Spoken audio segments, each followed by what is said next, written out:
السلام علیکم ناظرین، میں ہوں حکیم ضیاء الرحمان اور آپ دیکھ رہے ہیں میرا یوٹیوب چینل ہربز۔ ناظرین، آج کی بہت مختصر چھوٹی سی ویڈیو قوت ذائقہ کا زائل ہو جانا اس سے متعلق ہے۔ اس مرض میں قوت ذائقہ کم ہو جاتی یا بالکل ہی زائل ہو جاتی ہے۔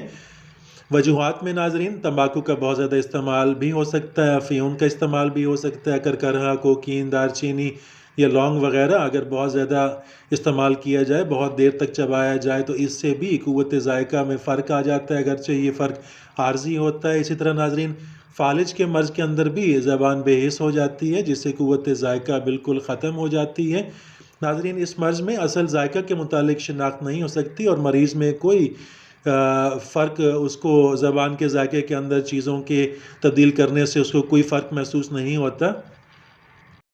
ناظرین قوت ذائقہ کا زائل ہو جانا کے مرض کے اندر اکرکرہ بہت مفید ہے، بہت مؤثر ہے۔ علاج کے لیے اکرکرہ اصلی لے کر اس کو باریک صفوف بنا کر زبان پر ملنا بہت مفید ہے، بہت مؤثر ہے، یا ناظرین نوشادر تھوڑا تھوڑا زبان پر ملنا یہ بھی مفید ہے۔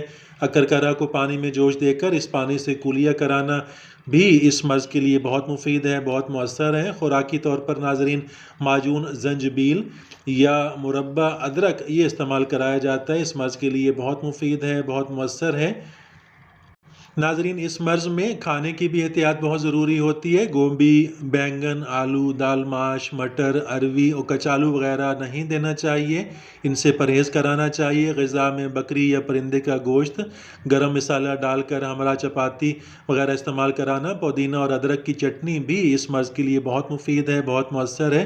ناظرین اس کے ساتھ ہی اجازت چاہتا ہوں، ملتے ہیں اگلی ویڈیو میں، تب تک کے لیے اللہ حافظ۔